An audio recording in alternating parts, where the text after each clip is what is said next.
Vishnupad Paramahamsa Pariprajakacarya Asatata Satasi Srimad His Divine Grace Śrīla Avaicharadaravinda Bhaktivedanta Swami Prabhupāda ki jai Ananta Koti Vaishnavrinda ki jai Namacharya Śrīla Haridas Thakur ki jai Prem se kaho Shri Krishna Chaitanya Prabhu Nityananda Shri Advaita Garadhar Shivasadi Gaur Bhaktivinoda ki jai Shri Shri Radha Krishna Gopakobinath Shamakunda Radha Kund Giri Govardhan ki jai Brajabhumi Shri Vrindavan Dham ki jai, Shri Navadip Mayapur Dham ki jai, Ganga Mayi ki jai, Jamuna Mayi ki jai, Tulsi Maharani ki jai, Bhakti Devi ki jai, Srimati Radharani ki jai, Shri Shri Radha Shyam Sundar ki jai, Srimati Lalita Devi ki jai, Srimati Vishaka Maharani ki jai, Shri Shri Nitai Gaur Sundar ki jai, Shri Shri Krishna Balaram ki jai, Yugadharma Harinam Samkirtan Jagya ki jai, Grantaraj Srimad Bhagavatam ki jai, Samaveta Bhaktivinoda ki jai. All glories to the Sama devotees, all glories to the Sama devotees, all glories to the Sama devotees. Nitai Gaur Premanandi Hari Hari Bol. So, as usual, I need a Sanskrit reader because I'm not such a great Sanskrit reader.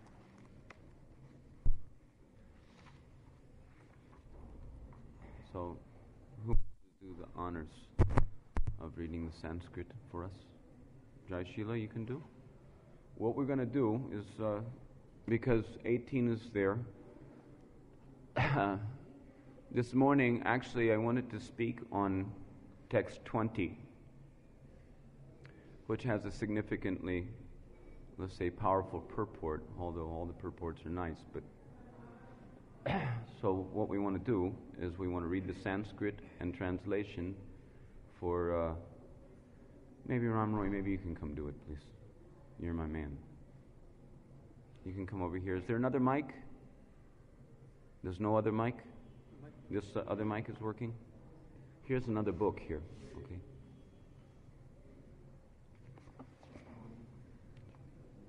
Then we'll chant responsibly text 19, and then we'll read text 20 also, along with the purport.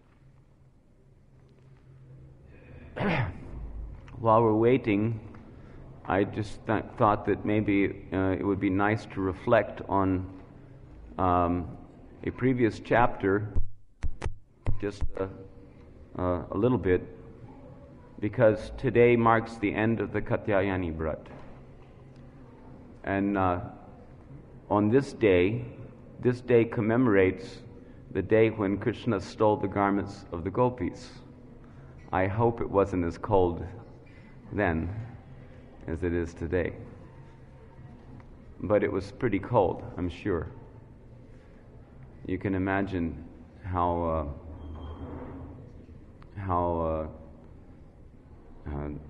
we're here bundled up and chaddars and this and that. But Krishna took everything away, and they were not only standing in the cold, but they were coming out of the cold Yamuna River, which was also really cold. I don't know if you've bathed in the Yamuna lately, but it's pretty cold, especially this time in the morning. So we should hope and pray that if we're so fortunate, we may also get our clothes stolen by Krishna one day. Janti abhajato devai karuna vitaro yata dharmo vira vapato pra sarino cha sumadhyama. My dear slender-waisted gopis, some people are generally merciful or like parents, naturally affectionate. Such persons who devotedly serve even those who fail to reciprocate with them are following the true, faultless path of religion, and they are true well-wishers. Text 19. Bhajato api na vai kechid bhajanti abjata buddha Prapta Kama Akrita Gya Guru Druha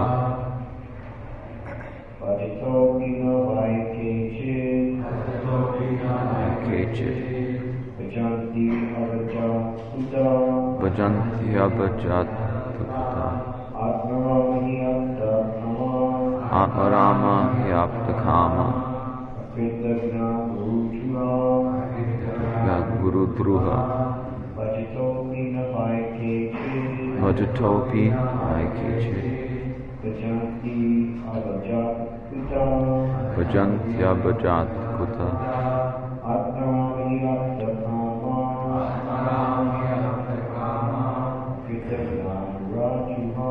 Akritagya Guru Druha Vajata with those who are acting favorably. With those who are acting favorably. Api, even. Not. By. Certainly. Kechit. Some. Vajanti. Reciprocate. Abhajata. With those who are not acting favorably. With those who are not acting favorably. Kuta. What to speak of. Atmanama. Self-satisfied. He. Indeed. Bhaktakama. Those who have already attained their material desires. Those who have already attained material desires. Akritagya. Those who are ungrateful. Those who are ungrateful. Guru Druha.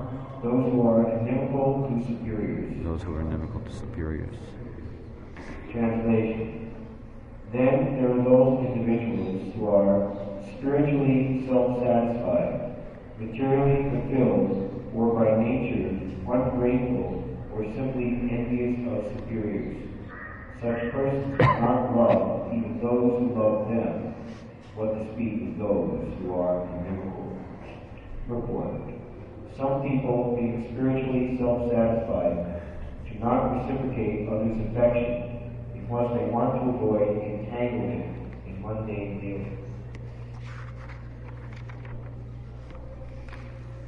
Other persons do not reciprocate simply out of envy or ignorance, and still others fail to reciprocate because they are materially satisfied and thus uninterested in new material opportunities.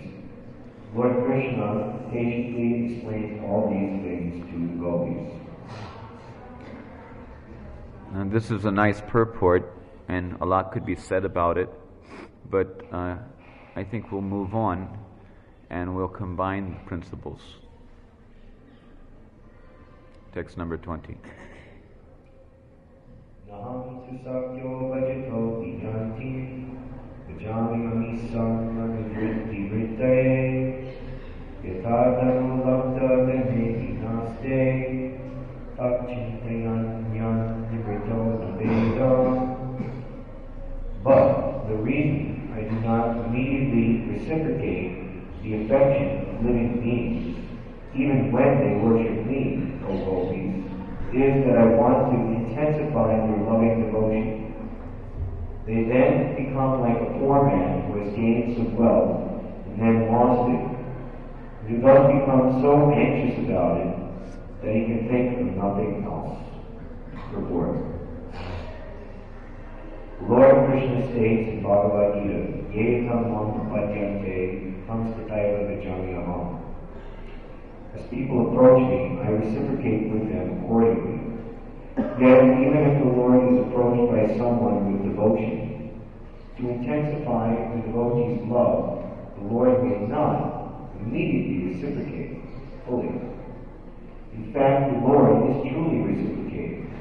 After all, a sincere devotee always prays to the Lord. Please help me to love you purely. Therefore, the Lord's so-called neglect is actually the fulfillment of the devotee's prayer.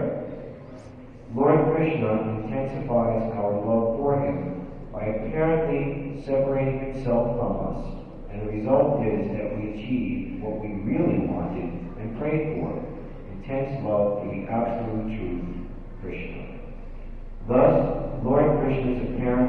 intentions is actually his thoughtful reciprocation and the fulfillment of our deepest and purest desire.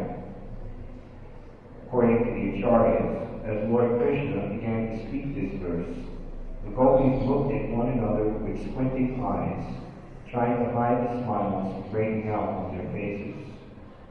Even as Lord Krishna was speaking, the gopis had begun to realize that he was bringing them to the highest perfection of loving service.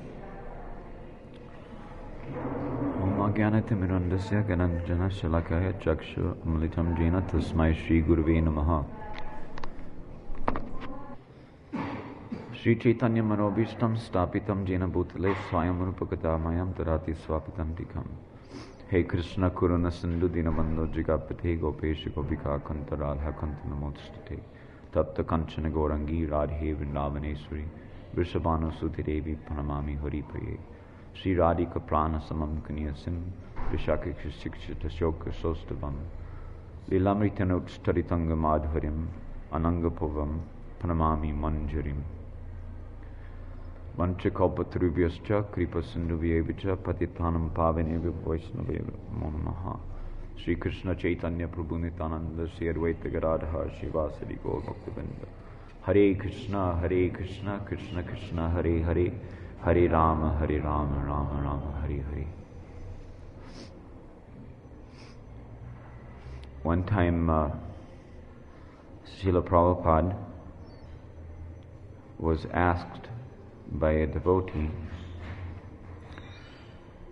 in a room conversation, if I'm not mistaken, if my memory serves me. The devotee asked Srila Prabhupada that Srila Prabhupada, in the spiritual world, everything is a person, right? And Srila Prabhupada said, yes. Then the devotee said, but Srila Prabhupada, what does the sweet ball experience when he's being, if everything's a person, so the sweet ball is also a person. So what does a sweet ball experience when he's being eaten by a cowherd boy? So Prabhupada's answer was, does anyone know the answer? Why don't you go there and find out? That was Prabhupada's answer. So I always appreciated that statement, because actually that's the whole purpose of the whole affair, you know, from the let's say grossest material ignorance to the highest enlightenment. The whole purpose of the thing is to somehow or other come to the position of actually going there and finding out, you know, what is the beauty of Krishna and Krishna's transcendental reciprocation with his devotees. However, easier said than done. In Jiva Goswami's commentary to Bhakti Rasamrita Sindhu, one shloka is there wherein Rupa Goswami has mentioned, you may recall, if you remember reading it in Nectar of Devotion also, it's mentioned, that only after 1,000,000 births of worshipping the Archa Vigraha in the temple. Listen to this carefully. This is very significant. Only after 1,000,000 births, only after 1,000,000 births of worshipping the Archa Vigraha in the temple can it be seen that the holy name of Krishna is constantly dancing on the tongue of a devotee. So this constantly chanting of the holy name, it is the only way to become freed from the nam aparadam. So here we see that Rupa Goswami is saying that facility of becoming freed from all nam aparadam by coming to the position of constantly chanting the holy name, that this is only achievable after 1,000,000 births of worshipping the deity in the temple. But then Jiva Goswami says, "What are you saying, Rupa? What is this?" Because in a previous verse, you told that just by worshipping the deity in the temple for one lifetime, one gets a spiritual body befitting the association of the Lord and enters into the Vaikuntha realm in that spiritual body. So how is it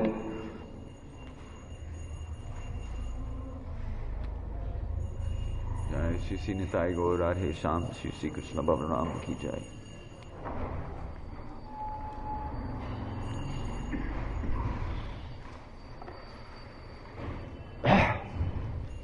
So how is it that he poses the question, Jiva Goswami poses the question to Rupa Goswami, that how is it that if in one lifetime of worshipping the deity, one merits having the spiritual body with which to associate with the Lord? How is it that now you're talking about 1,000,000 births, 1,000,000 lifetimes of worshipping the deity in the temple before you come to the position of constantly chanting the holy name? So then Jiva Goswami answers the question very wonderfully. He says that the only answer to this question is that it is the prerogative of Krishna alone, his own sweet will, which causes him to make the devotee, by his kripa, as a manifestation of Lord Krishna's kripa shakti, he causes the devotee to take 1,000,000 births. Even though the devotee is fit to go back home, back to Godhead, Krishna causes the devotee to take 1,000,000 births. Why? Simply to intensify his anxiety for attaining Krishna. Simply for intensifying the anxiety. That anxiety for attainment of Krishna is the natural expression of the development of love of Godhead. So to intensify the love that the devotee has for Krishna, he causes a devotee to take 1,000,000 births. We see in the example of Mukunda Dutt in Gaur Lila, we see the example of how Mahaprabhu refused to see him on account of what Mahaprabhu was deeming as inappropriate activity, sometimes siding with the devotees and sometimes siding with the Mayavadis. So he banished Mukunda Dutt, and Mukunda Dutt was disallowed to come to Srivas Angam for the kirtans, and at the time of Mahaprakash, Mukunda Dutt was sitting at the gate, crying and crying and crying. So the devotees saw his pitiable condition and again asked to Mahaprabhu, Chaitanya Mahaprabhu, that why don't you allow Mukunda Dutt to come? And Mukunda Dutt asked the devotees to request him that when will he be allowed to come to see him, to get his darshan again. And Mahaprabhu, he answered that you tell to Mukunda Dutt that he will only be able to see me after 1,000,000 lifetimes. So then, as soon as the devotees told to Mukunda Dutt these words, Mukunda Dutt immediately began to dance in ecstasy. And he was saying, only 1,000,000 lifetimes, only 1,000,000 lifetimes. Haribo, Haribo, only 1,000,000 lifetimes. So, I will see him, I will get his darshan. He was only thinking of the happiness of being able to serve the lotus feet of his Lord. He was not even thinking in the slightest. He was not in the least, I mean to say. He was not thinking about the troubles and the difficulties of Janma, Mrityu, Jara, and Vyadi. But rather, he was only absorbed in the thought of the ananda of having the darshan of Lord Chaitanya. So Mahaprabhu, he immediately called for Mukunda Dutt and embraced him. We can see what is Mukunda Dutt's condition. On one hand, Krishna will make the devotee remain 1,000,000 lifetimes worshipping the deity in the temple to intensify his loving service attitude. But on the other hand, we see that Mukunda Dutt, it must be that his service attitude was already sufficiently intensified. So if the service attitude is sufficiently intensified in this lifetime, let's say that it may expedite our progress to the Nitya Leelas of Mahaprabhu and the Nitya Leelas of Radha and Krishna. We should not make Krishna wait 1,000,000 lifetimes before we get around to intensifying our devotional service. Anyhow,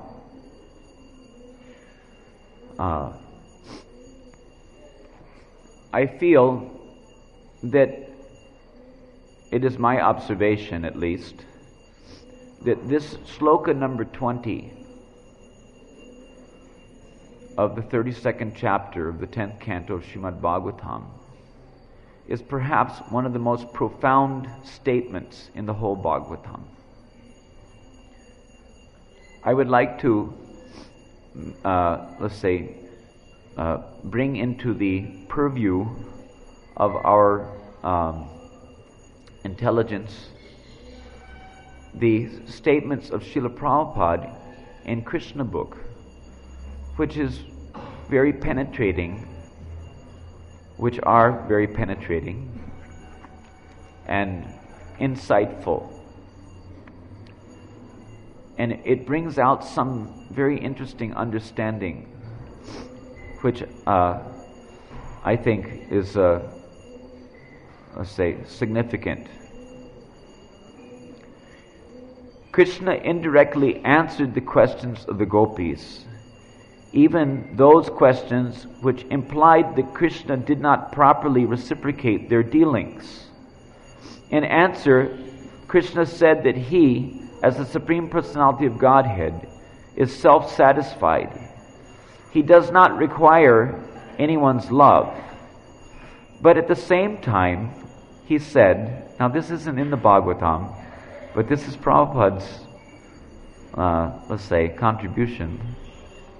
But at the same time, he said that he is not ungrateful.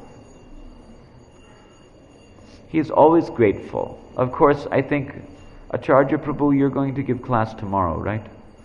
So, you will be giving class on text 21 and 22. There's a couple of small purports. But just, I don't want to take away your class, but just I wanted to make this point, as it is mentioned in the next verse, that Krishna says that even when I removed myself from your sight by suddenly disappearing, I never stopped loving you. This is a very, very profound statement also by Krishna. But that is a necessary point in order to bring out the conclusion that I'm driving at. My dear friends, Krishna continued, you might be aggrieved by my words and acts, but you must know that sometimes I do not reciprocate my devotees' dealings with me. My devotees are very much attached to me, but sometimes I do not reciprocate their feelings properly in order to increase their love for me more and more. Now this is another Prabhupada contribution. If I can very easily be approached by them, they, the devotees, might think, Krishna is so easily available. So sometimes I do not respond. If a person has no money, but after some time accumulates some wealth, and then loses it, he will think of the lost property 24 hours a day. Similarly, in order to increase the love of my devotees, sometimes I appear to be lost to them. And instead of forgetting me, they feel their loving sentiments for me increase. My dear friends, do not think for a moment that I have been dealing with you as I do with ordinary devotees. I know what you are. You have forsaken all kinds of social and religious obligations.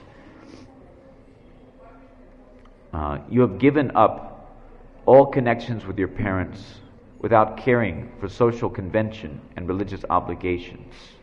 You have come to me and loved me, etc. So, what is significant about this, first of all, is that Krishna's never ungrateful, even for a little minutest surrender in the direction of the eternal constitutional relationship between the jiva and Krishna. And furthermore, even more importantly, in certain respects, is that Krishna here, as Prabhupada is saying, he's telling that the devotee might think that, oh, Krishna is so easily available. This statement indicates that Krishna really doesn't want to be taken cheaply.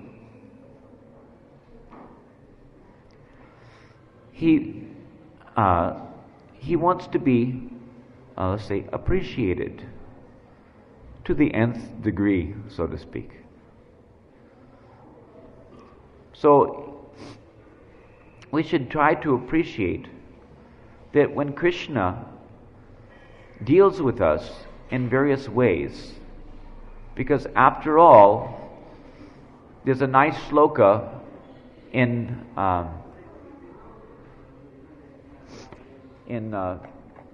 Bhaktivinoda Thakur's Bal Sangeet, which is very, very good. Actually, this whole song is the last song of Bal Sangeet. The sloka reads that, I'm not so good at Bengali, so I'm going to struggle along. Bear with me, please. Hoye vishaye avesh pele man jatana ashesha chadi radha shame braja dame bujjo heta nana klesha. This verse is a very, very significant verse, and it helps to establish the bhav of the devotee in the matter of returning back home, back to Godhead. So many times Śrīla Prabhupāda has used this terminology, back home, back to Godhead. So, as far as the let's say, original fall down of the jiva and all these things are concerned, people can go on arguing about this ad infinitum. And actually, it may not be possible for them to reach a proper conclusion. As a matter of fact, Bhaktivinoda Thakur says, it is useless to entertain such questions because the conditioned soul is incapable of actually ascertaining the transcendental position of Godhead. And he's also incapable, on account of that, to really know in truth what is the workings of the energies of Godhead, being subject to Krishna's Mahamaya. So, in this shloka, Bhaktivinoda Thakur, he wants to establish the mood. Actually, whether the truth be that we came from some impersonal condition, being glanced out of Mahavishnu forcibly against Pradhan, as it is mentioned by Bhaktivinoda Thakur in Jaiva Dharma. He describes that there are various living entities, some created or manifest from Krishna, some manifest from Baladev, some manifest from Radha, some manifest from Shankarshan, and those who are meant to be, let's say, impregnated into the material energy are manifested from Mahavishnu. However, it may not be, let's say, proper for us to immediately jump to conclusions based on that information, because the same Bhaktivinoda Thakur is here making another statement. This statement reveals whether or not one way or the other way is true as far as tattva is concerned. The more important principle is the establishment of the mood, the bhav. The establishment of the bhav is actually in accordance with the siddhanta. There's a difference between tattva and siddhanta in certain respects. So, bhakti, or the establishment of the aspiration, the purvarag of the devotee, is more important than the consideration of tattva vichar. So, Bhaktivinoda Thakur here says, my dear mind, you have brought unending trouble upon yourself under the sway of material sense gratification. Leaving the company of Radha Shyam in Brajadam, you have come to this material world and suffered a host of painful miseries. This is a very interesting statement. He's telling that he's telling to his mind that leaving the company of Radha Shyam in Brajadam, you have come to this material world and suffered a host of painful miseries. Trapped within the prison house of Maya Devi and tossed helplessly according to the urges of your past karma, your life has come to an end after slaving and slaving away at very difficult and mundane labor. Absorbed in the bodily concept, thinking in terms of I and mind, you experience only attraction and repulsion for dull material things.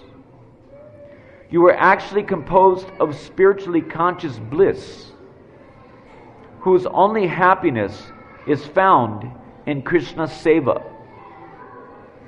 Alas, you have fallen into the hands of the five material elements, earth, water, fire, air, and ether, and have thus become just like an ignorant sheep who is helpless within their firm grip. But now your ultimate means of deliverance is to be found in the company of sadhus discussing topics of the eternally conscious nature. The association of materialistic woman and as well as the endeavors for accumulating wealth for the purpose of sense gratification, oh my dear brother, give up such insignificant play. Please accept the pure advice of Chand Bal, rejecting old deceptive tendencies that are associated with the sex of impure bowels. Just enter the flow of pure spiritual mellows of devotion, and I'm going to add, by chanting the holy name, because he's mentioned this point again and again. So, anyhow,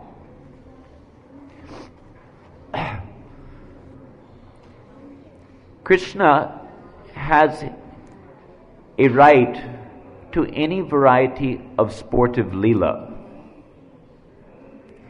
If Krishna likes, he can make the impossible possible.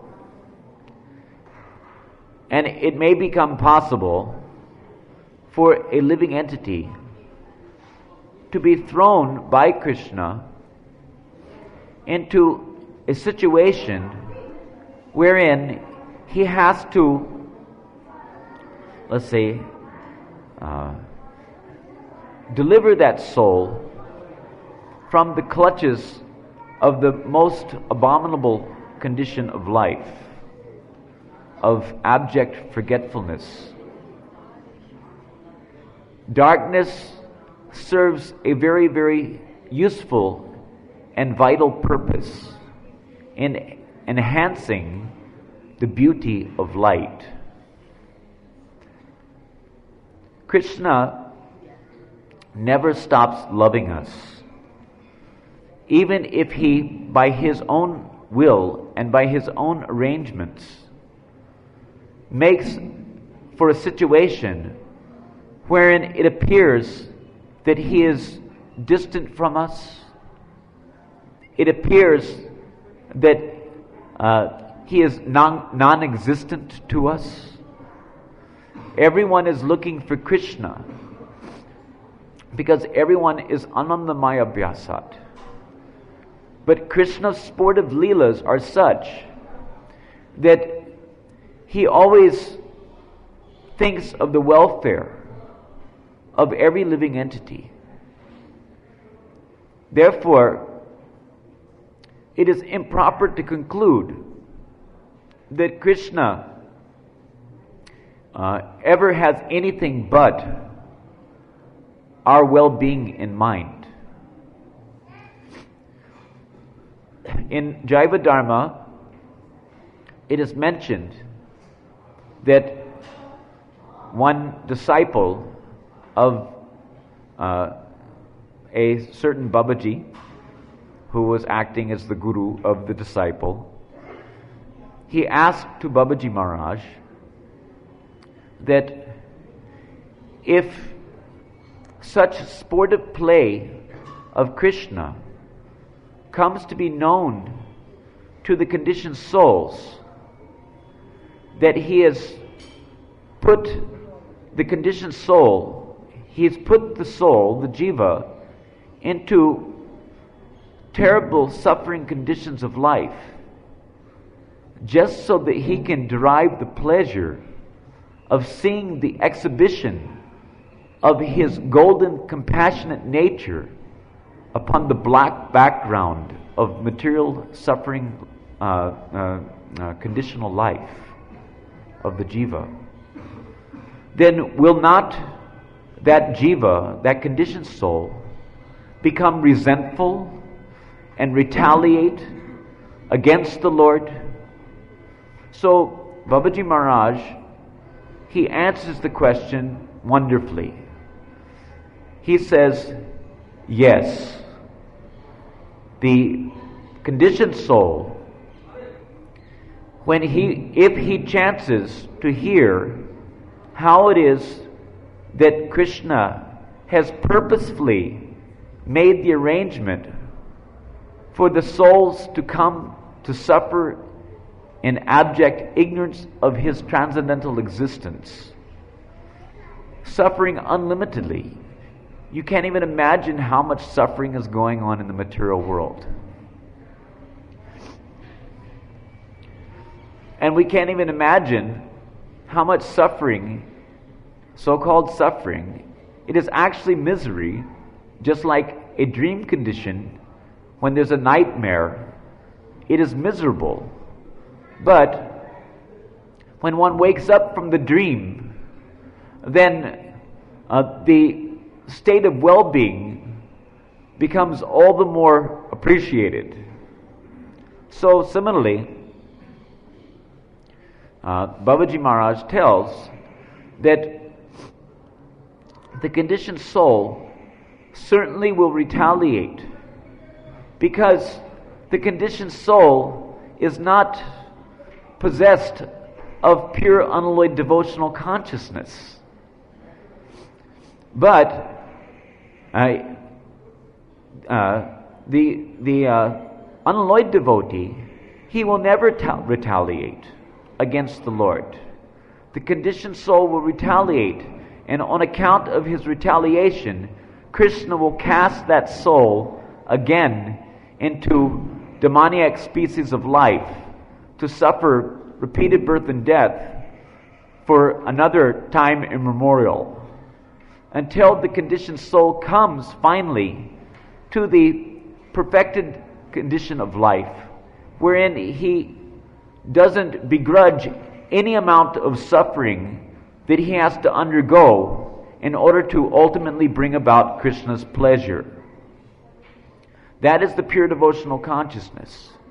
Srimati Radharani experiences more suffering and more happiness in her dealings with Krishna than all the suffering and all the happiness that can be possibly conceived of in both the material and spiritual worlds put together. How much suffering she must experience in her relationship with Krishna.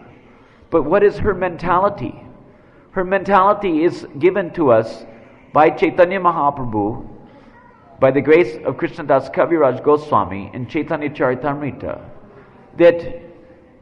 that suffering which brings about Krishna's happiness becomes the cause of my greatest happiness.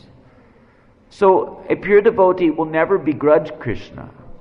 Rather, he will understand that if Krishna, because Krishna is the most intelligent, it is not that we have no part to play in the matter of the misuse of our minute independence or our free will. Yet Krishna is so kind that he takes advantage. He knows how to make the best use of the bad bargain, not only for himself in the matter of his relishing the exhibition of his compassionate nature upon the black background of material existence, but also his main purpose in the whole affair of manifesting and dissolving eternally cosmic manifestations after cosmic manifestation. His whole purpose is simply for the enlightenment of the jiva, to give the emancipated jiva an experience of ananda which cannot even be experienced by the nityasiddha, eternally free jivas. Because the nityasiddhas, they never come under the sway of Mahamaya. They never lose the transcendental position.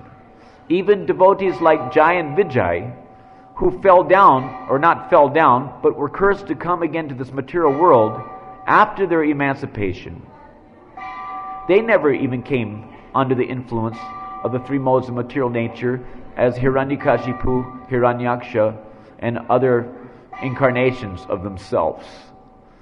So, what to speak of the Nityasiddhas?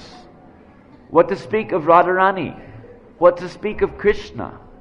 They may know something of the, of the material condition. They can see that someone is suffering.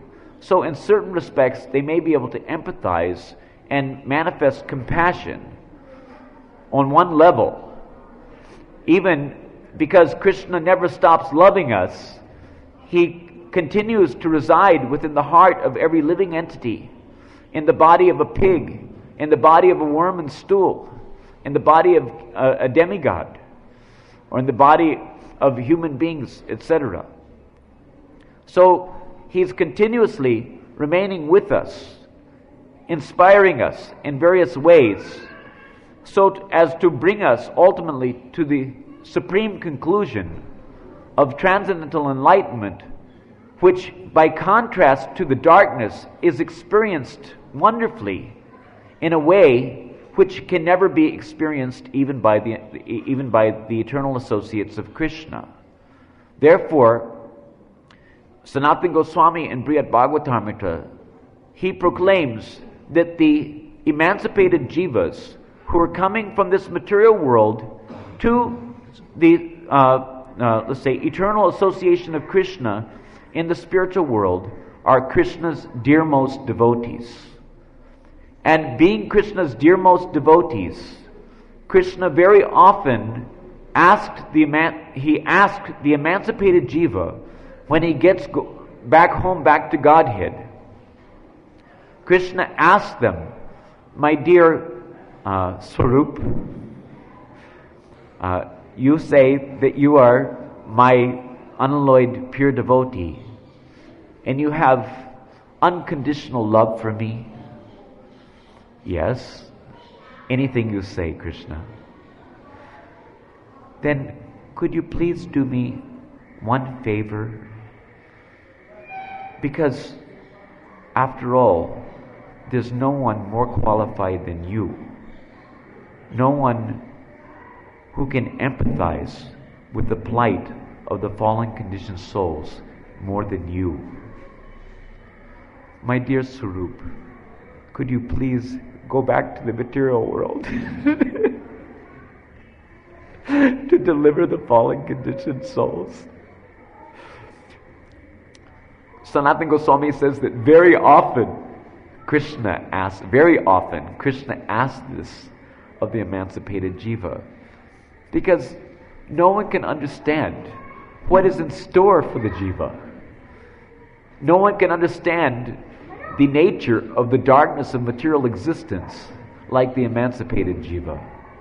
And no one can understand what is in store for the jiva in the matter of the the wonderfully enhanced transcendental bliss that is experienced by the emancipated jiva against the black background of his previous condition of material suffering. No one can understand that except the emancipated jiva. Therefore, he becomes the greatest emissary of Krishna in the matter of manifesting Krishna's Karuna Shakti or Kripa Shakti on account of that, let's say, experience that he himself has had in the matter of understanding the sweetness and beauty of Krishna's wonderful sportive leelas. So anyhow, we should not be attached to moksha. We should not be attached to mukti. We should not be attached to any of the 4 kinds of Vaishnava mukti either, including Salokya. We will accept any of the 4 types of Vaishnava mukti, leaving aside Suyuja mukti, which is for the, let's say, impersonalist. They are considered to be no better than demons in certain respects, because the demons also get emancipation, into Krishna's Brahman effulgence, or merged into his body, etc. So we're not interested in the Sayuja Mukti, but we will accept the other 4 types of mukti only when it is in consideration of the pleasure of Krishna, for the fulfillment of Krishna's desires. Otherwise, if Krishna expresses another desire, that we come back to this material world, we say that we want to assist the acharyas in their preaching mission. It would do us well to, why don't you go there and find out, so that we will have the experience, so that we can have the, let's say, the magnified Anandamoy experience of seeing the contrast between light and dark, to share with the fallen conditioned souls. Then we can actually become most qualified representatives of our acharyas. Until that time, we can do our level best. But we should not be so proud that we are preachers. Our preaching is basically, you can say, so much mouthing off. First, do the real work. Make yourself fit. Higher than saving others is to save yourself. Make yourself fit to enter into the eternal leelas of Krishna, even if it takes millions of lifetimes to do so. That determination should be there.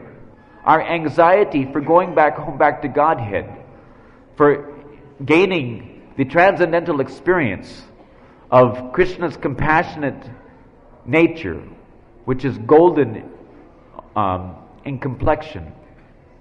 The beauty of Srimati Radharani is on account of the Karunamai aspect of her personality, that golden compassionate nature. What makes Krishna more beautiful as Gauranga Mahaprabhu is that Karunamai manifestation of his golden compassionate nature.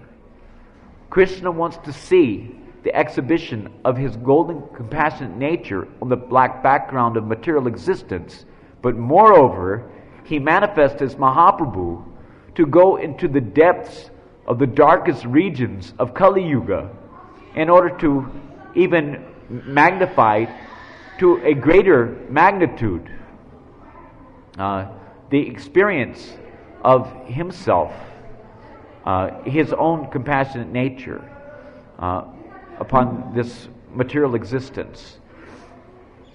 And furthermore, just as Shankaracharya paved the way by creating Varna Sankara, to facilitate fallen jivas in the nether regions of the universe coming up to this earth planet to have the opportunity to be delivered by Lord Chaitanya's special mercy, by his Sankirtan movement. What is the Sankirtan movement? It is the movement which is propagating the chanting of Hare Krishna, Krishna Krishna, Hare Hare, Hare Rama, Rama Rama, Hare Hare. Krishna's compassionate nature is manifested in many varieties of ways. Just like Om Bhur Bhuva Swak Tat Savitur Varenyam, this Savitur, Bhargo Devasya, etc. This Savitur is described by Srila Prabhupada as being Lord Chaitanya. And one of Prabhupada's godbrothers, he explained that Bhargo, the effulgence, is none other than the effulgence of Srimati Radharani, who is compassion personified. So, Radha and Radha Nam, Hare Krishna, Radharani and Krishna, and Radha and Krishna's names. Radharani's name is more compassionate. Gaura's name is more compassionate than even Gaura himself. Radha and Krishna's names are more compassionate than Radha and Krishna themselves. So, the actual exhibition of the compassionate nature of Radha and Krishna is seen directly in the performance of Sankirtan Yajna. So, if we want to avail ourselves to the compassionate nature of Krishna, so that we can begin to understand something about Krishna's dealings in the matter of his enhancing the love of his devotees by separating himself from the devotees under various circumstances, if we want to understand that and gain a direct perception of that, then we have to advance ourselves in Krishna consciousness by taking shelter of Sankirtan Ras, by taking shelter of the holy names of Krishna. Then we will avail ourselves to the highest manifestation of Krishna's compassion. There's no higher manifestation of Krishna's compassion than the propagation of the holy names of Krishna. So anyway, there's one more thing that I would like to read, if you don't mind. Actually, there's a number of things that I would like to read, but I don't want to go too long today because today's the end of my Katyayani Vrat, and I have a few things to do before noontime. Otherwise, we would keep you here until at least 11 o'clock. Don't mind, it is not my intention to drag on and on, but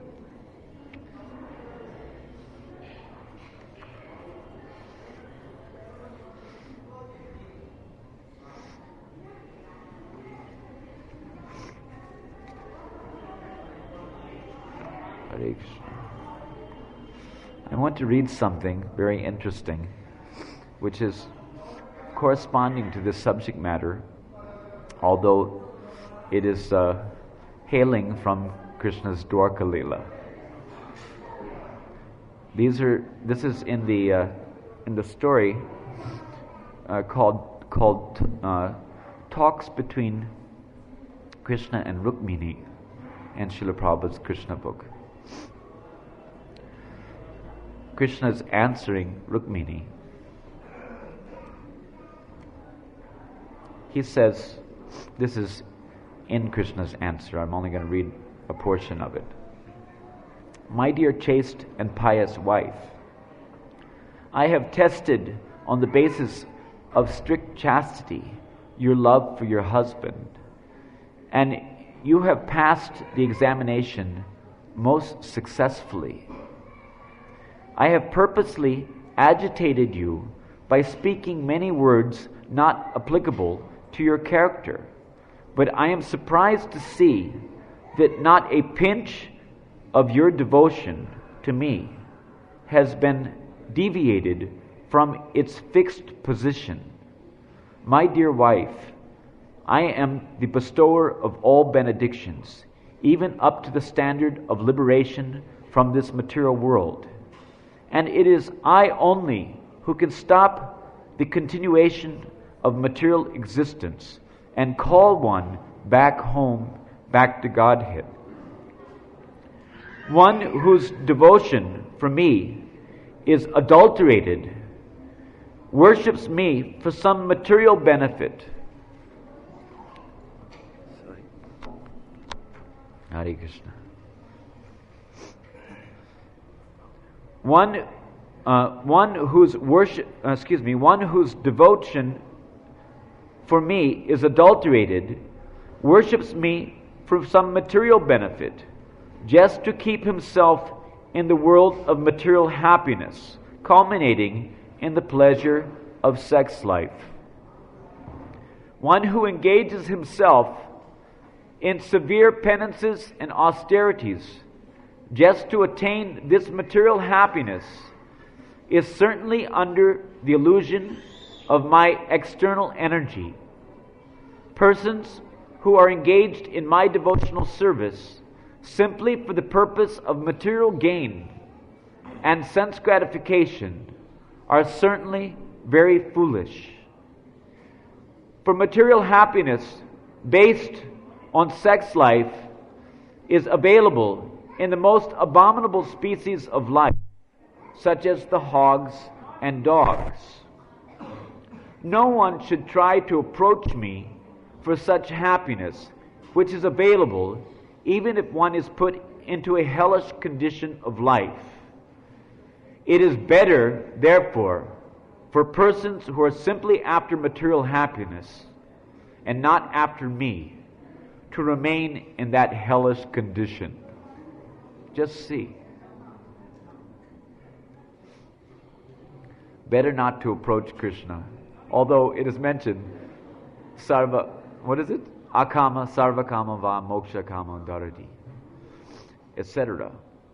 But you will find that in the purport of that very sloka of Bhagavatam, Prabhupada makes it very clear that whether you have no desires, akama, all desires, sarvakama, or whether you're mokshakami, it doesn't matter what you are. Just give up your attachment to all those desires and worship me. That's what Krishna's telling. Just give up all the attachments and worship me, not for the fulfillment of those desires, but for my pleasure. Then Krishna is so kind that he will take away, Krishna is known as Hari, he will take away all the sources of miserable conditions of life and reinstate one in an eternal constitutional relationship with Krishna. Of course, even if it takes him millions of lifetimes to do that. But nevertheless, the point being that it is not our business to approach Krishna with an adulterated or conditional service attitude. If we want to go back home, back to Godhead, we have to become unconditional and we have to become unalloyed in our devotional mentality. Material contamination is so strong that everyone is working very hard day and night for material happiness. The show of religion, austerity, penance, humanitarianism, philanthropy, politics, science, everything is aimed at realizing some material benefit. For the immediate success of material benefit, materialistic persons generally worship different demigods, and under the spell of material propensities, they sometimes take to devotional service of the Lord. But sometimes it so happens that if a person sincerely serves the Lord and at the same time maintains material ambitions, the Lord very kindly removes the sources of material happiness. Of course, we understand there's no difference between happiness and distress on the material platform, although there appears to be some difference. So Hari, as we explained, means taking away the cause of the distress, which is repeated birth and death, etc. Or, moreover, forgetfulness of Krishna, which is the greatest cause of distress. Not finding any recourse in material happiness, the devotee then engages himself absolutely in pure devotional service. Lord Krishna continued, "My dear best of queens, I clearly understand that you have no material ambition. Your only purpose is to serve me, and you have long been engaged in unalloyed service. Exemplary, unalloyed devotional service not only can bestow upon the devotee liberation from this material world, but it also promotes him to the spiritual world, to be eternally engaged in my service. Persons too much addicted to material happiness cannot render such service. Women whose hearts are polluted and full of material desires devise various means of sense gratification while outwardly showing themselves to be great devotees." This is Krishna speaking, please. Shall we go on? Anyway, I wanted to one last thing, if you don't mind, because it's not 9:30 yet, so we should be at least allowed to go to 9:30. I have here before us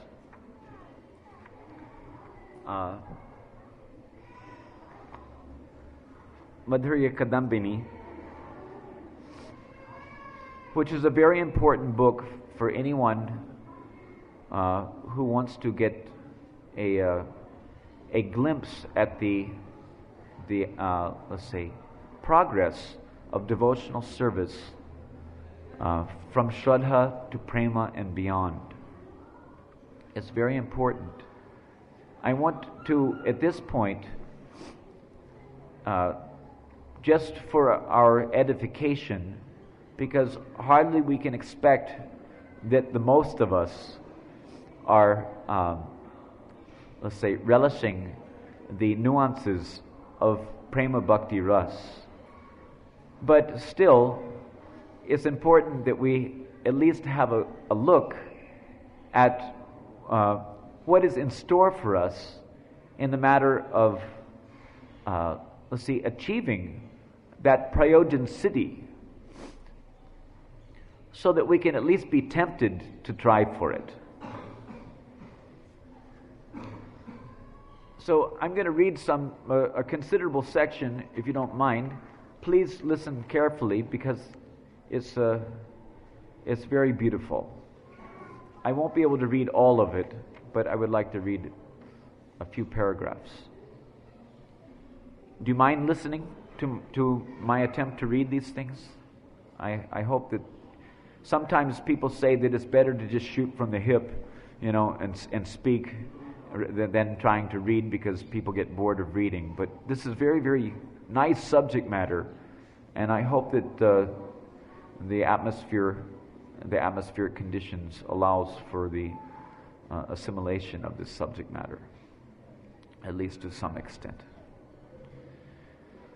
When prema blossoms, the Lord reveals first His form of matchless beauty to the enraptured devotee.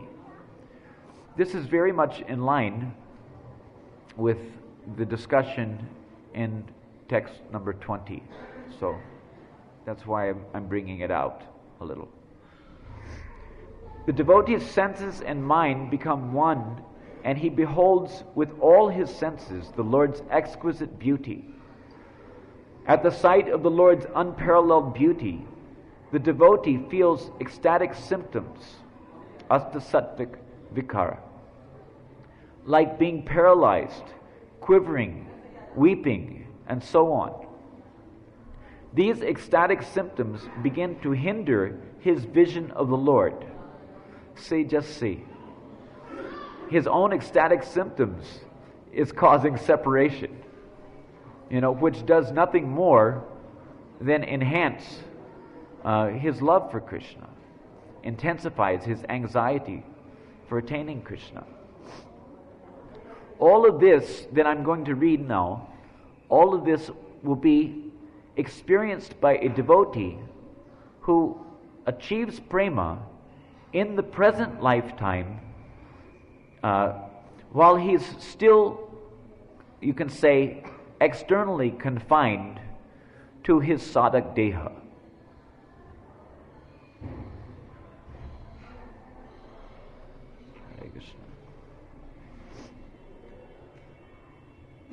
These ecstatic symptoms begin to hinder his vision of the Lord. Not only that, but the exhilaration renders him unconscious. What a calamity. He's just seen Krishna, and suddenly the tears, etc., cloud his vision, and he can't see anymore. And then the exhilaration of the ecstasy on account of his feelings of separation by not being able to see the Lord renders him unconscious. Seeing the devotee's condition, the Lord consolingly manifest his second ambrosial attribute, his physical fragrance, which immediately arrest the devotee's sense of smell. Now all the devotee's senses withdraw from the sense of sight and rush to center on the sense of smell. This overpowers him, and once again, intense joy causes him to lose consciousness. So again and again, Krishna once again rescues the devotee, and this time the Lord revives him with his melodious voice. The Lord speaks to him saying, "My dear devotee, I am now your captive, fully under your control. Do not be overwhelmed. Just perceive me and fulfill the desire of your heart." The devotee's senses become surcharged, and they seek to hear and absorb the sweet melody of his beloved Lord's voice. Again, he is unable to contain his ecstasy, and he becomes bereft of consciousness. Then the Lord, full of compassion, embraces the devotee with his body, displaying his fourth nectarian opulence of tender youthfulness. To the Dasya devotee, in the mellow of servitorship, he places his lotus feet on the devotee's head. To the Sakya devotee, in friendship, he entwines his lotus fingers with the devotee's fingers. To the Vatsalya devotee, in parental love, the Lord wipes away his tears with his lotus hands. And to the Madhurya devotee, in conjugal love, he draws him. It's interesting, he draws him because remember, he's still in his sadhak deha. She is still in her sadhak deha. Anyhow, he draws him to his chest and wraps his arms around him in a tender embrace. From this we can understand that the Lord reciprocates appropriately with the different mellows of each devotee's love.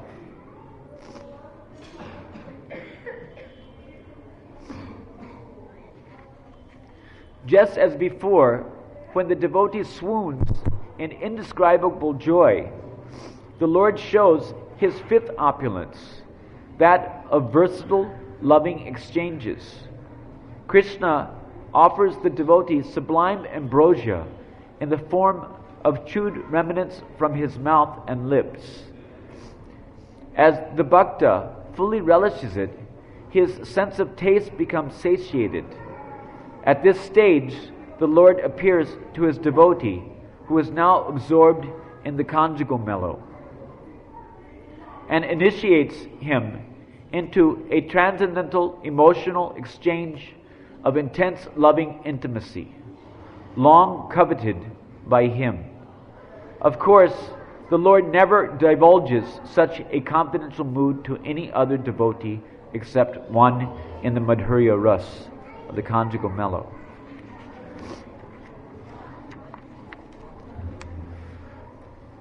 The scriptures have identified 18 human shortcomings that go against its tenets. They are as follows: illusion, sleepiness, uncivility, lust, greed, madness, envy, cruelty, lamentations, over-endeavor, deceit, anger, desire, fear, mistakes, intolerance, and dependence. The scriptures proclaim that the Lord's qualities are absolutely free from all these discrepancies. Occasionally, Kripa Shakti arranges the display of some of these discrepancies in the dealings of Krishna, Rama, and so on, and the devotees then perceive them. By the ingenuity of Kripa Shakti, however, these same faults are transformed from banality to divine magnificence. They become converted to transcendental excellences, embellishing the Lord's personality. In order to delight in the Lord's divine qualities, which the Lord himself so explicitly exhibits, the enlightened and powerful devotees in the later stage of prema has to constantly and repeatedly relish them. Simultaneously, as these qualities blossom to their fullest possible expression, the devotee's heart floods with wonder, sweeping him to perfection. He relishes that the Lord's Bhakta Vatsalya quality, his protective love of his devotees, is beyond compare. And again, he remembers the Lord's magnanimity, melting his heart with sublime emotions. The Supreme Lord acknowledges his devotee's feelings and says to him, "My dear devotee, you have sacrificed wife, children, wealth, and home countless times and many, many births. You have tolerated such sufferings as the ravages of scorching summers, freezing winters, hunger, thirst, pain, and disease, only so you could serve me, and I have asked you to, as I have asked you to.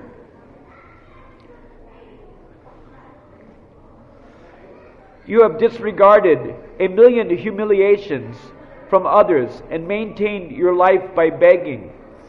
Yet so far, I have been able to reciprocate with you.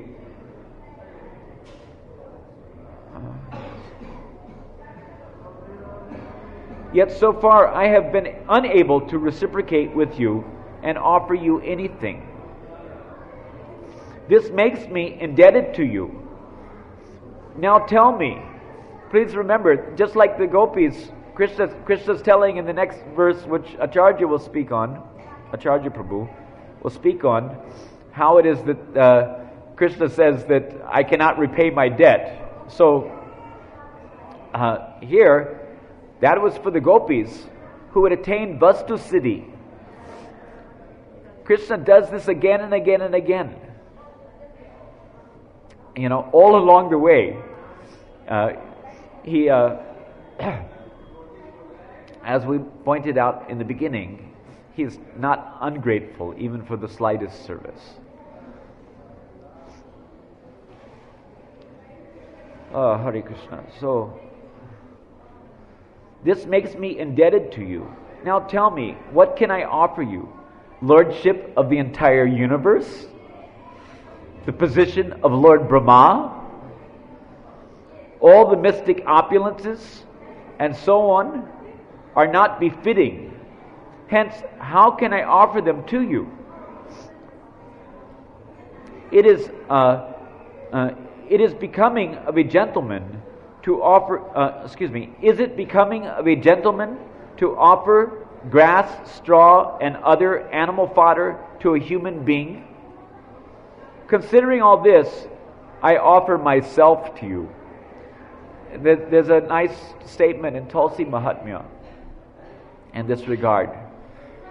Krishna says that I cannot find any amount of valuable jewels, gold, even if I were to offer all the gold and valuable jewels of both the material and spiritual worlds, I cannot find any amount which would compensate for a devotee's offering of a single tulsi leaf to my lotus feet. He says, therefore, the only thing that I find which will, let's say, even begin to compensate for that offering of a single tulsi leaf is myself. I have to offer myself to my devotee. Just on account of offering a single tulsi leaf. We may not have love of Godhead, but because we don't have love of Godhead, we can hardly expect that Krishna will offer himself to us as he's doing here on account of our prema. But Tulsi does have love of Godhead. And if you offer Tulsi to Krishna, Krishna becomes so pleased with that offering that even then he's prepared to give himself to the devotee. Lifetime after lifetime.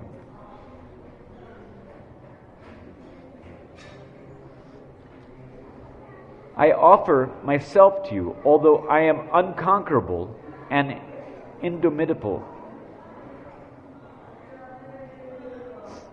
I am won over by you. I am now your property. So anyway, then it describes further that the Lord reciprocates with his devotees' love. Hare Krishna.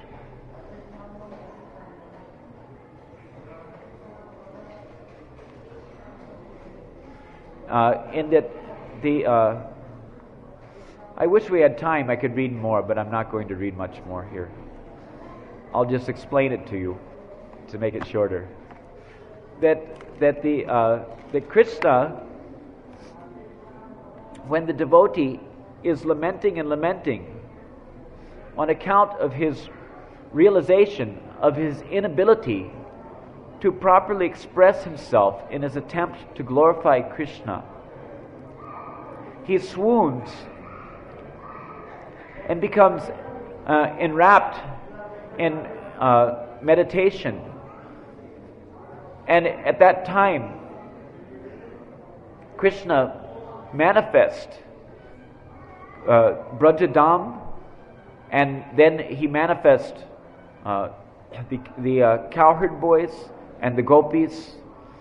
And in this way, the devotee has a divine revelation of Krishna's Yogapit, and he becomes overwhelmed with the ecstasy of actually experiencing the let's say Antaranga Brajadam, or the Aprakata Brajadam. And at that time, Krishna, he withdraws the vision. So Krishna's doing this again and again. The point that I'm really trying to bring out is that Krishna, again and again, he places himself before the devotees in a myriad of ways. And then again, he takes himself away and again shows himself, takes himself away, shows himself, takes himself away. Even from the stage of Shraddha, we see sometimes devotees, they ask the question that when I first came to Krishna consciousness, isn't it? When I first came to Krishna consciousness, I experienced some, happiness and amazing transformations. Even it appears that it is corresponding to the descriptions of Astasattvic Vikara. I experienced my heart being filled with ananda. But where are those days now? How is it that no longer I have such, experiences of Krishna's special mercy upon me? So it is like that again and again and again.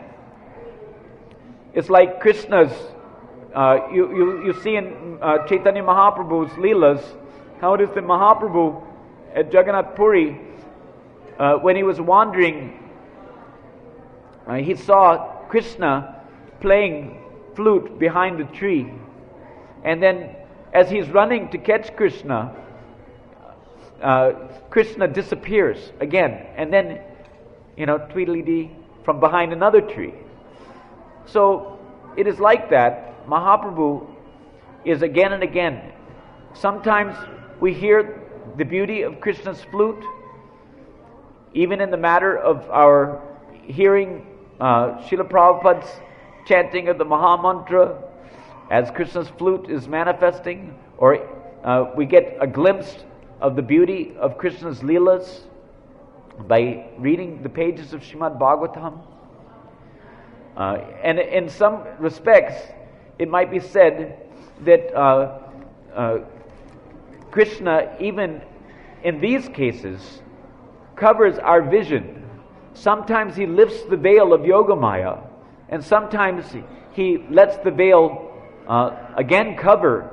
Sometimes we get a glimpse into what we perceive to be truth, and then sometimes we again become covered by Krishna's Maya, Mahamaya even. So, Prabhupada said Maya means mercy.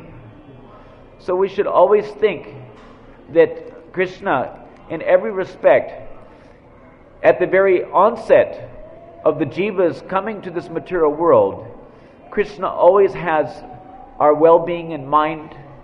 He always wants us to come to the point of absolute perfection. He's always doing everything. This whole material cosmic creation is manifest just for the purpose of increasing our love for Him. There's no other purpose than increasing our love for Krishna. After all, it can be said that we took Krishna cheaply once, so He's playing this hard-to-get game, so that we don't take Him cheaply again, because something which is achieved after a long struggle is all the more relishable. Victory is all the more sweeter after a good battle. So Krishna understands this principle. He wants to increase our anxiety for Him. He wants to make us work hard.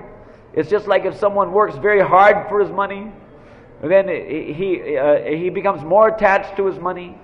And as is mentioned here in our present day shloka, that if one loses that money, then he cannot but think of that money, that wealth, lost wealth, 24 hours a day.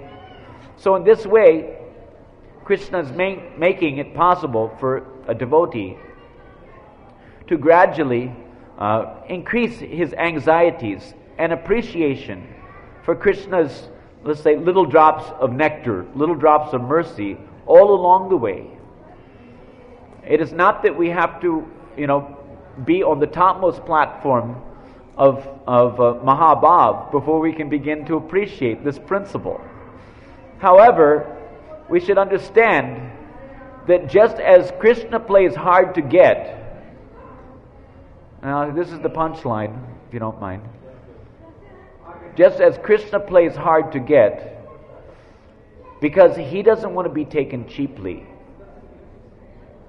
Don't mind, but we'll also get the chance to get back at him.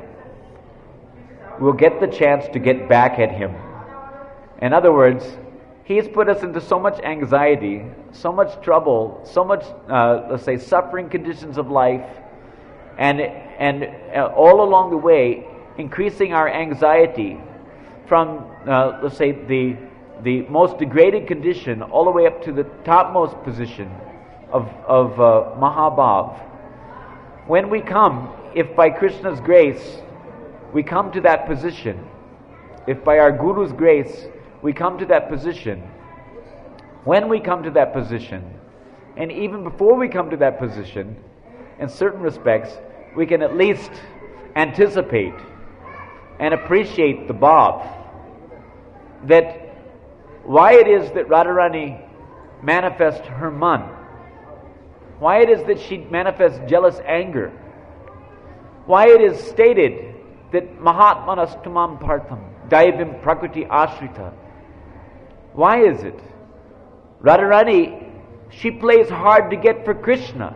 It's not just that Krishna plays hard to get for everybody and he gets some kind of, sense gratification out of the affair. But Radharani also plays hard to get to Krishna. She plays hard to get. Why? So that she's not taken cheaply. Because she doesn't want to be taken cheaply, so she plays hard to get for Krishna. And Mahatmanas tamam partham daivim prakriti ashrita, taking shelter of Krishna's daivim prakriti means to take shelter of Radharani. Prabhupada has again and again made this point. Of course, it may refer to other manifestations of Krishna's Antaranga Shakti or Swarup Shakti, but primarily for us Gaudiya Vaishnavas, taking shelter of Krishna's daivim prakriti means to take shelter of Srimati Radharani. Radharani is Vama in her mood to Krishna. And those who are followers of Rupa and Raghunath in the matter of cultivating the Madhurya Ras, at least they should understand why it is that we're enjoined to take shelter of Srimati Radharani and serve and facilitate that bhava, Vama mood, that Vama bhav of Srimati Radharani. Why it is that if we are, blessed by the unimaginable mercy of Srimati Radharani, why it is that we will, find ourselves in the camp of Lalita Devi. Lalita Devi is Vama Prakara. Vama Prakara. Radharani is Vama Madhya. And Lalita Devi is Vama Prakara. Prakara means very harsh. Because she's also a manifestation of Daivim Prakriti. So this manifestation of Daivim Prakriti in the form of Radha, in the form of Lalita Devi, they will help us. How will they help us? Because we need help. Why do we need help? Because we are Vibhanangsa. We are very, very, very, very tiny. It's very easy for us to be swept under the rug. It's very easy for us to be taken cheaply. It's very easy for us to be, it's very easy for Krishna to, disregard us in certain respects. Because we're insignificant. What do we have to offer to Krishna? Yet Krishna delights when even the jiva, when the jiva becomes so qualified that jiva also becomes fit to play hard to get. But the jiva cannot play hard to get because without taking shelter of those who are competent to play the game. The jiva cannot play hard to get because Krishna's beauty and his sweetness, as we were just reading, how overwhelming his beauty and sweetness is, that who could resist? But yet we have to resist because we have to somehow or other increase our value. We have to increase our value in the eyes of Krishna. So it is essential. It's an essential aspect of the culture of the Madhurya Ras that we understand, especially the Madhurya Ras, that we understand that sooner or later we're going to come to the position where we also get to play hard to get. Krishna's, let's say, he's playing his flute and calling us, and we're going, "Oh, Krishna," and running off to Krishna. And then Krishna disappears behind a bush, and then again he appears in another place, plays his flute a little further down the road, and then gradually we come to the position where Krishna plays his flute, and we say, "Excuse me, Buster, we're not dancing tonight." Huh? You mean I've gone through so much trouble, Krishna's gone through so much trouble to bring us to him, and then here we are telling him no when he's tugging on our saris, just like it's described that sometimes Rupa Manjari, sometimes Krishna, he will do prankish things like tearing at her cloth, tearing at her blouse, etc. Mani Manjari similarly. She will refuse to have anything to do with that devotee, Krishna. And Rupa Manjari. But we should not think that they never have anything to do with him. Rather, they have everything to do with him, because their beauty far surpasses even the beauty of Radharani's Sakhis. So that beauty doesn't go unnoticed. Krishna derives the greatest pleasure, the highest pleasure, in the association of Radharani's maidservants. That is the greatest contribution of Chaitanya Mahaprabhu in the matter of the realization of the topmost limit of Krishna's golden compassionate nature upon the fallen conditioned souls. The Manjaris always play hard to get. And by playing hard to get, Hare Krishna, by playing hard to get, they increase their value and they show the way for the jivas who are, to be elevated to that platform. These jivas, these devotees who are, praying like this in the pages of the Bhagavatam, please remember that in previous lives they were sages of Dandakaranya. Many of them were sages of Dandakaranya. They were coming from the status of ordinary human beings. We are also ordinary human beings. So if ordinary human beings like the sages of Dandakaranya, were able to come to the position of the topmost bliss of experiencing Krishna's Maharas, as we will be reading about shortly in the Bhagavatam class, we should know that this is an invitation to every one of us. The purpose of the Krishna consciousness movement is to give everyone a chance to become Gopi-janas. And it is by the chanting of the holy name that one comes to that position.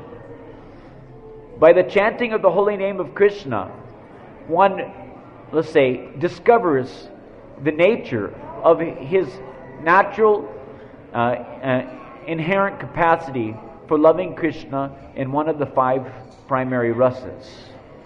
in the matter of realization of our sambandha, or our eternal relationship with Krishna. It is at Vangsivat, when Krishna calls all the gopis for Maharas.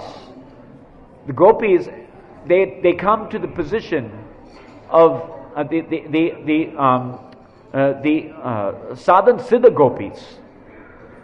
They come to the position of being able to enter into Krishna's relationship. The first time their introduction to Krishna will be at Vangsivat. That is the doorway into the eternal loving reciprocation between Krishna and his gopis. So that will be the first experience that the jiva gets of Krishna's transcendental love dalliance, will be Maharas. So they get the opportunity for that. We get the opportunity. We will get the opportunity for that. If we will give up all pretentiousness, all deceitfulness, and sincerely chant the holy name, preferably in the performance of Sankirtan Yajna, which is the most powerful inoculation against the influence of Maya, like that. So anyway, we've belabored the issue sufficiently, I think. Not sufficiently, but long enough for now. Are there any questions or comments? It's getting late, but there may be, a couple questions. Huh? Any other ideas? Was there anything which was not understood about my verbose dissertation? Yes, Mataji. Is there no mic?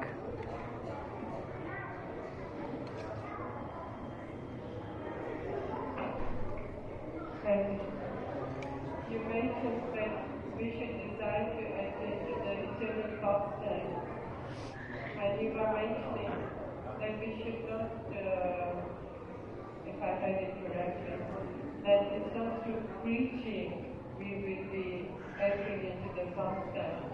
I said that? I never said that.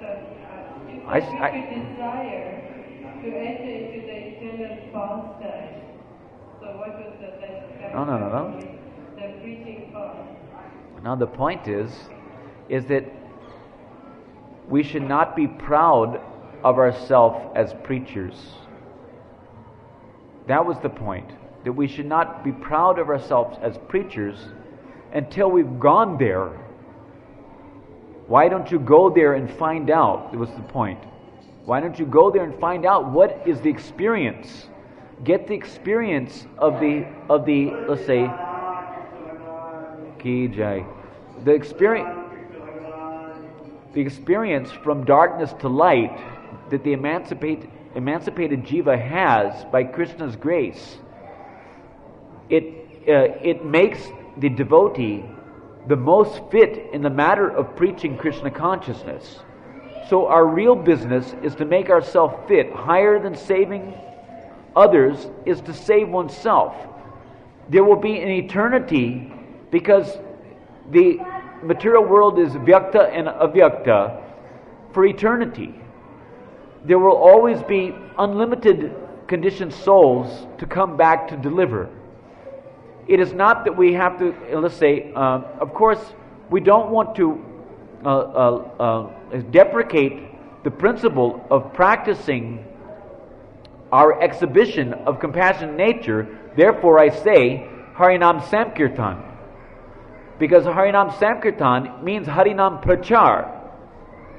Kirtan bhajan is for one's own personal benefit. But kirtan, when there's loud chanting, it is for the benefit of others.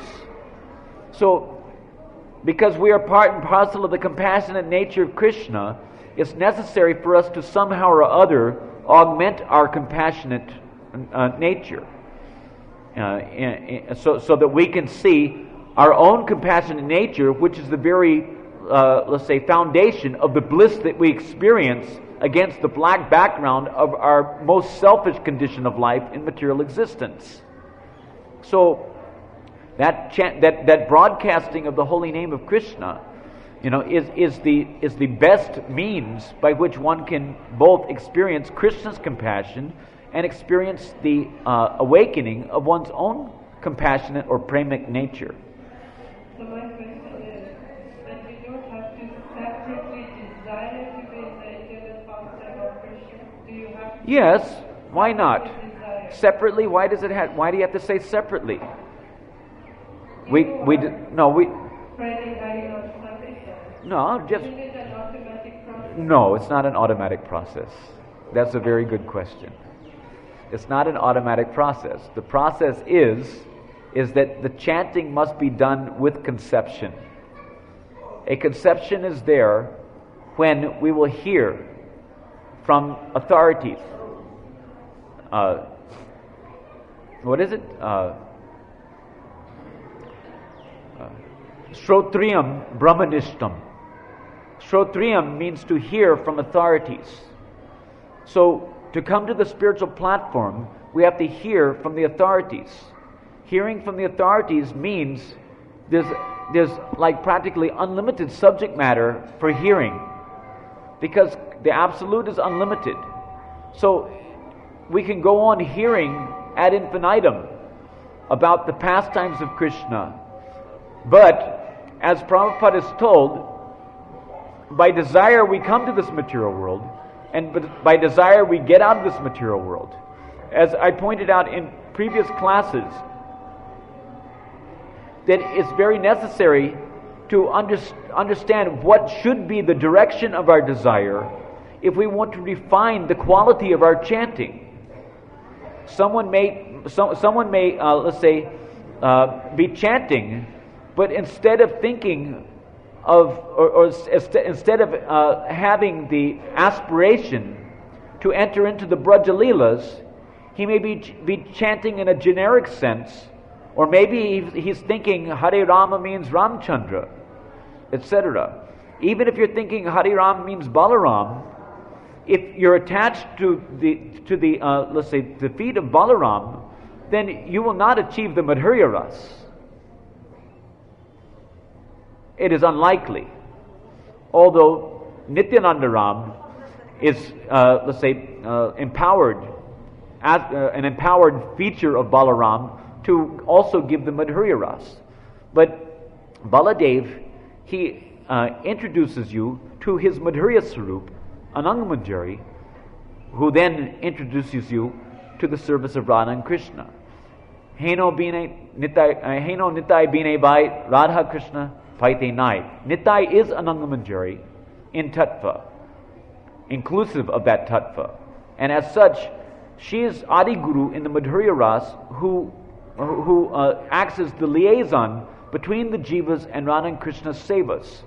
So there must be some desire. We cannot be free from desire. No one is desireless. It's a question of changing the account of the desires, or changing the quality of the desires. So that is a conscientious effort. That conscientious effort is required. When there's lobha, then only the chanting, when the chanting will be, let's say, on the basis of agreed to attain the realm of Braja in the service of Radha and Krishna, then that chanting, whether it's japa, whether it is Sankirtan Jagya, or whether it's any other form of kirtan, which is meant for glorifying Krishna for the benefit of others, including deity worship, cleansing the temple, book distribution, making life members, any form of kirtan that there may be.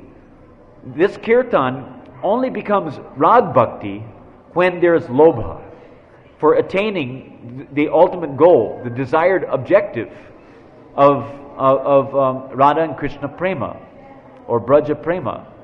If that lobha is not there, so then we have to look in our heart, and by our introspection we should see where we stand. If we don't have the lobha, if we don't have sufficient accumulation of ragmayi bhaktion mukhe sukriti, which creates lobhamaya shraddha, if we don't have steadiness in our determination to pursue the path of Braja Bhakti, then it is incumbent upon us to resort to the principles of Vaidhi Bhakti. We have no other recourse, and we must do with diligence. But it is to be understood that by associating with Rasik Vaishnavas, such as Śrīla Prabhupāda, and I'm sure that by now there must be at least one or two, a handful, of Rasik Vaishnavas in Śrīla Prabhupāda's society who can help us to get that Lobhamoy Shraddha by their association, by pointing out to us the conclusions of the Shastras. That which we are following, you should also follow. And by associating with them, by hearing from them, and by, let's say, doing some whatever little services we may be able to do in their company, then it may be possible for us to increase our Bhakti Unmukhi Sukriti to the extent where the Shraddha becomes stronger. Our business is to strengthen our Shraddha. But it's not just that if we want to go to Braja Leela, then it is not just a matter of strengthening our Shraddha for the Shastric injunctions, but we have to strengthen our Shraddha. Shraddha means regard. So we have to strengthen our regard for the realm of Braja, strengthen our regard for the pastimes of Krishna's Braja Leelas, strengthen our regard for the principle of unalloyed Kevala Bhakti, which is only found in Braja. So, and we strengthen the regard by hearing about the things. And by hearing about, we get more appreciation. And as our appreciation increases, our regard increases. And our aspiration becomes fixed up and determined. So we have to be, let's say, intent on actually achieving something. Otherwise, it may become a haphazard affair. And then we don't know what is the outcome. We may be relegated to, let's say, an inferior realm on account of our inferior quality of bhakti or quality of bhajan. Or, as we were previously pointing out, Krishna may keep us within this material world lifetime after lifetime until we come around to the position that He desires to see of us. So that may happen to any one of us. It is not that just because we join this International Society for Krishna Consciousness that we have it made in the shade. We have to make progress, and we have to make a concerted effort, to let's say, get the necessary direction in our bhajan. Even if we have Lobhamoy Shraddha, on the basis of that Shraddha, we have to research the Shastras in order to get the necessary direction in the cultivation of the Brajabhavas. Because there's no indication anywhere of any other source of that information which is required in the matter of cultivating the Braja Bhakti than the Shastras. So we have to take advantage. Therefore, we're distributing Srimad Bhagavatam to give people a chance to have a change of heart, to get, let's say, to change their desires, to become acquainted with something which is of the supreme beautiful nature, which will attract our hearts. And that is Mahaprabhu's mission. Mahaprabhu's mission, chanting Hare Krishna, distribution of Bhagavad Dharma, Bhagavad Katha, like that. Then there's chance for us to, let's say, become inspired to desire something of a higher order. Even Uddhava came to Vrindavan to see. Krishna sent him here just to see a type of bhakti which was of a higher order than his own bhakti in Dwarka. And when he saw such, he was so impressed that he desired to become a blade of grass so that he could be trampled by the feet of the gopis and get the foot dust of the gopis, so that his life may be consecrated by that degree of intensity of devotion that he saw in them. So, I hope that's good enough for now. Hare Krishna. Srimad Bhagavatam ki jai, Śrīla Prabhupāda ki jai, Param Vijayate Shri Krishna Sankirtan ki jai, Gaura Bhakta Sangha ki jai. Hare Krishna.